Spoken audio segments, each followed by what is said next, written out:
There was a Bedouin who used to come and visit Rasulullah sallallahu alayhi wasallam. And every time he comes, he used to bring gifts with him to Rasulullah sallallahu alayhi wasallam from the Badiyah, from the desert, things that they do not have in Medina. And in return, Rasulullah sallallahu alayhi wasallam used to give him things that they have in the Medina and they do not have in the Badiyah. To the level that Rasulullah sallallahu alayhi wasallam said, Zahiran badiyatuna wa nahnu hadiruh. His name was Zahir ibn Haram. And Rasulullah sallallahu alayhi wasallam, he used to say, Zahir is our desert and we are his city. In the hadith, it says that Zahir was not good looking at all. Kana dhamiman. He was not good looking at all. And Rasulullah sallallahu alayhi wasallam used to love him a lot. One day, Zahir brought some things to Rasulullah sallallahu alayhi wasallam. He went to his house and he did not find them there, so he left them in his house. When Rasulullah sallallahu alayhi wasallam came and found out that Zahir stopped by, he went looking for him and he found him in the marketplace, selling some goods that he brought with him from the Badiyah. So Rasulullah sallallahu alayhi wasallam came from behind Zahir and he hugged him, very strong hug. And another narration, he covered his eyes. Zahir, arsilni, man hada? Let me go, who's this? And then Rasulullah said, man yashtari hada al-abd? Who will buy this slave? When he heard his voice, he recognized it is Rasulullah sallallahu alayhi wasallam. So he started rubbing his back in the chest of Rasulullah sallallahu alayhi wasallam to get the barakah of Rasulullah. Man yashtari hada al-abd? Who will buy this slave? So Zahir said, Ya Rasulullah, innaka latajiduni kasidan. You're going to find me worthless. No one will buy me. So Rasulullah sallallahu alayhi wasallam, he said, walakinnaka inda Allahi ghal. But you are so precious in the sight of Allah. But you are so precious in the sight of Allah. My brothers and sisters, just a couple of lessons from this beautiful hadith. First, look at the treatment of the leader to his people. Look at the treatment of the leader to his people. You can imagine how many people were there in the marketplace witnessing this event. And it shows you how loving and caring and kind and sympathetic and empathetic is Rasulullah sallallahu alayhi wasallam. Every one of us is leader somehow. The imam is the leader of his community. The principal is leader of his school. The teacher is the leader of his classroom. And you, the parent, are the leaders in your household.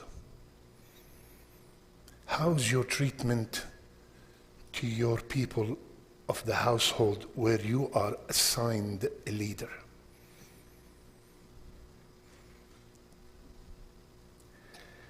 When was the last time a sister came to me, 18 years old, and she said, ask my parents, when was the last time they said, I love you?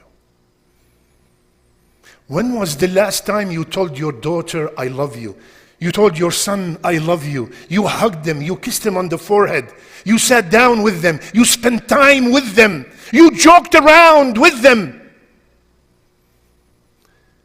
Don't tell me I'm busy. You're not busier than this imam. He's not just an imam. He's the imam of the mursaleen. He's the mufti of all muftis. He's the leader of the Muslim ummah. He's generating, establishing Islam.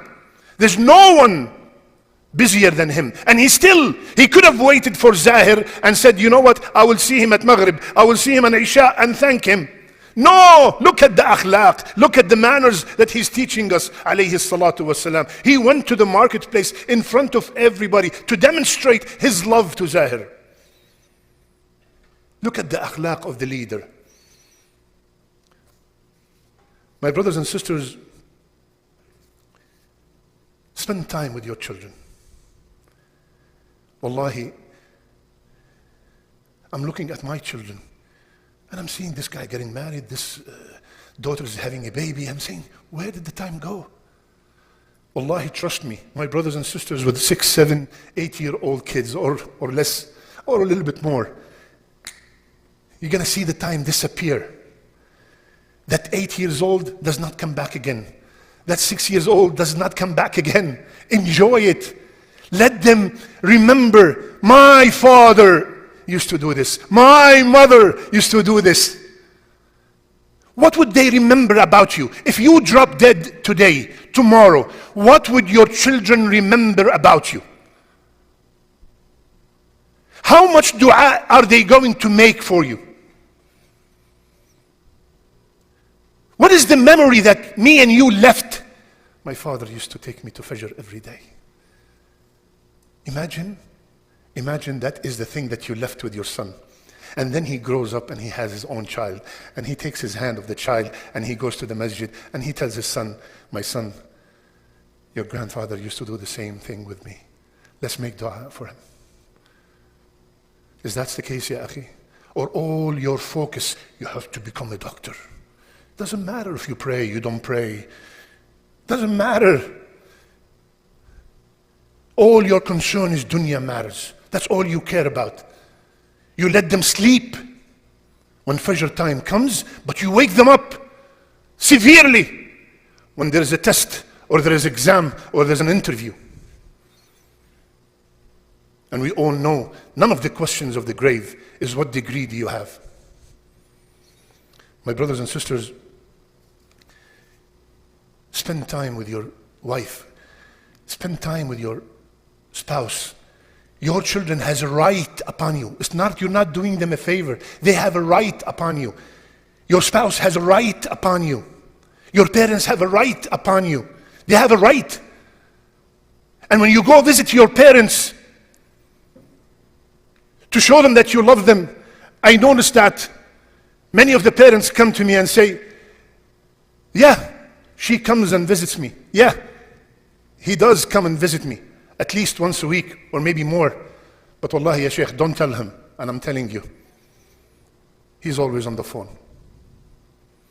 He's sitting with me, but he's not with me. As if we are doing our parents a favor. I came, done, check. Is this what they want? They want to listen to your news. They want to hear about you. They want to be in your life. They want to hear every small detail which you think it doesn't mean anything. It's huge to them. So my youth, also your relationship with your parents, if that is the relationship of the leader with his people, your relationship with your parents, take advantage of them. One of the janazas that we had, I was telling the brothers the other day, I did not know what's happening. It was for a father, and he has 4 sons, I would say in their 40s, 50s.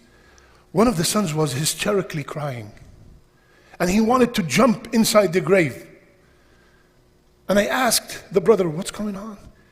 He said he hasn't spoken to his father for 3 years. Until he got the message, your father passed away. He's screaming and saying, Ya Rab, bring Allah, bring my son, bring my father. 1 second, Ya Allah. I want to tell him I'm sorry. I want to ask him for forgiveness. And when they are above the ground, our ego is so high. I apologize? No. Wallahi, don't wait for that moment that you wish that your parent is back to tell them I'm sorry, to respect them, to honor them, to be at their command. Most of the people wake up, most of the youth wake up when it's too late. My brothers and sisters, how much joy and confidence did Zahir get when he heard this statement? You are precious in the sight of Allah. You know the effect of words on people? Look at the studies that they make. They said if you constantly tell your son you're a loser, you're a loser, you're a loser, he is eventually going to become a loser. You are worth nothing. No one benefits from you. You are this, you are that. And the opposite is the same. Put confidence in your children. Make them feel that they are respected, honored, valuable, especially in your eyes, because you are their role model. And that treatment obviously led Zahir to love Rasulullah ﷺ so much that every time he comes to Medina, he brings gifts with him. He's applying the hadith of Rasulullah ﷺ, tahadu, tahabbu, give gifts, exchange gifts, it will create love. When was the last time you bought your parents a gift for no reason? When was the last time you bought your daughter a gift for no reason? When was the last time you bought your spouse a gift for no reason? Apply this, ya akhi. You want love and peace and harmony in your household? Rasulullah ﷺ gave us the formula. Tahadu, tahabbu. Give gifts. It will create love. Who does not like a gift? Especially for no reason whatsoever. My brothers and sisters, the second point that we learn from this hadith, from that statement, you are precious in the sight of Allah, that it does not matter.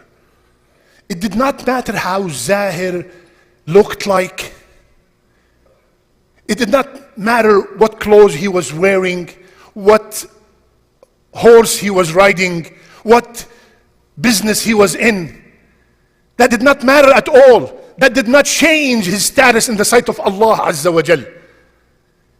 All that matters is what is in his heart towards Allah and his messenger alayhi salatu wassalam. How great it is to be precious in the sight of Allah Azza wa Jal.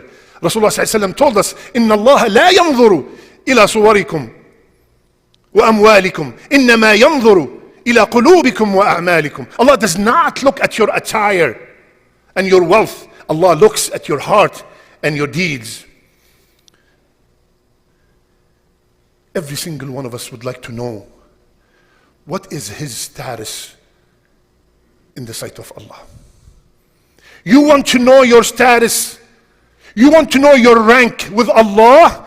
Check what is Allah's rank in your life. Where does Allah come in your life? When you are making major decisions, where does Allah come? You want to know your rank with Allah? Check what is Allah's rank in your life. If anybody offers you a job, does it, the first thing comes to your mind, halal or haram? Or how much it makes? What is the benefits? How many vacations? What the first thing comes to your mind? When I'm moving to another place, what is the first thing? Is it good for my family? Or is it just because the job opportunity is higher? What is the first thing that comes to mind? How conscious you are about your salat? Do you stop everything when you hear Allahu Akbar? Allah is greater than what you're doing. Or you delay and the salat is gone and then I pray kaza. You made up your own salawat at your own time. Ya Allah, I am not free for you now. When I'm free, I will pray. This is what it means when you have no excuse, valid excuse for missing a salat. إذا أردت أن تعلم عند الله مقامك فانظر فيما أقامك. If you want to know your rank with Allah, look what Allah kept you busy with. What are you busy with all day long? From one halaqah to another, from one masjid to another, from one amal khair, helping one person to another, from one place to another, all of it is khair, taking care of your family, all that, or you are busy all the time, from one club to another, from one this to another. What are you busy with? You will know your status with Allah, because when Allah subhanahu wa ta'ala loves someone, He will make the ibadat easy for them. May Allah subhanahu wa ta'ala make the ibadat easy for us. My brothers and sisters, we want to know, what is my title up there? My title here is a doctor, a lawyer, an accountant, a businessman, engineer. Alhamdulillah, it's all great. But what is your title up there? When Allah subhanahu wa ta'ala boasts about you to the angels, what is your name? Is it as-sa'im? He's always fasting. Al-qa'im, she's always in tahajjud. Or like Rasulullah ﷺ said, the person will keep telling the truth until his name up there is called Siddiq. And the person keeps lying until his name up there is called Kadhab, liar. What is your name? Al-Khabithuna lil-Khabithat wa Tayyibuna lil-Tayyibat. What is my name up there? Khabith or Tayyib?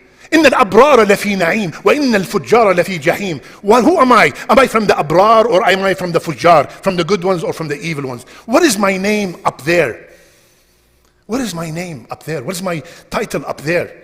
Because we put so much effort and so much work and so much time and so much money to have a title in this dunya. How much effort do we put to get a title up there? The bottom line, my brothers and sisters, in order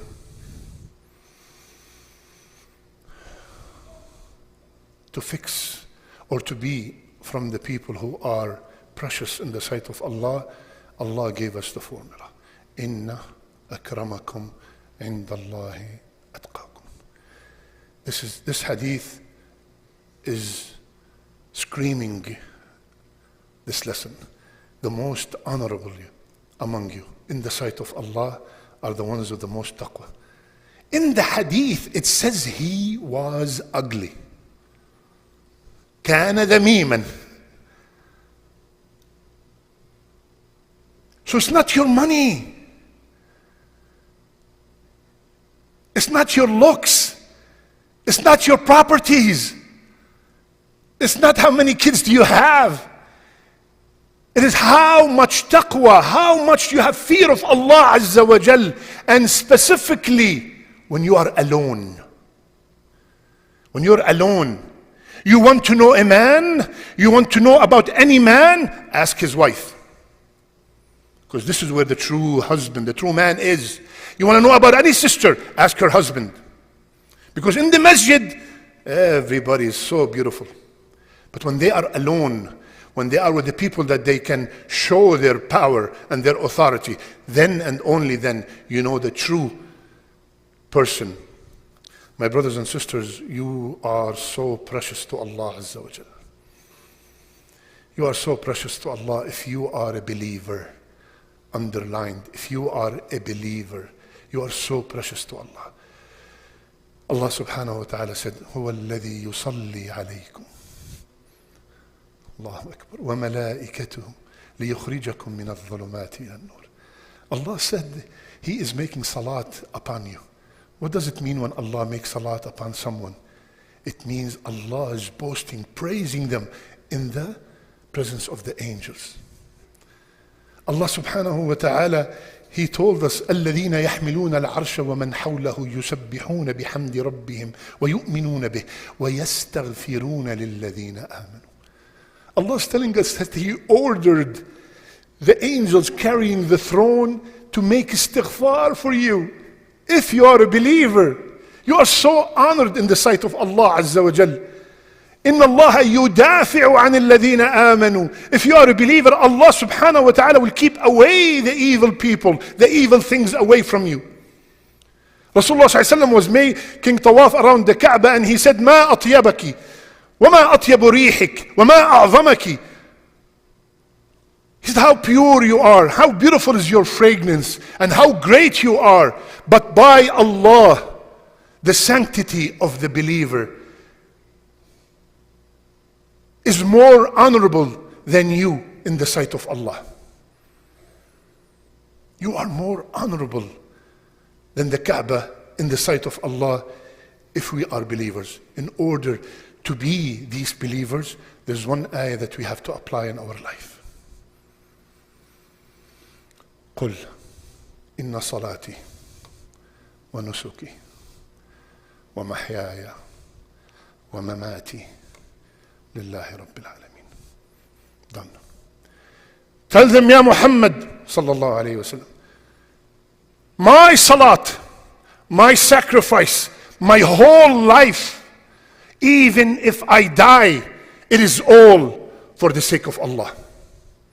When we apply this to the best of our ability, then we will become so precious in the sight of Allah. And what does that mean? Do you think Allah will throw in the hellfire someone who is so precious to Him? A'udhu billah. No way.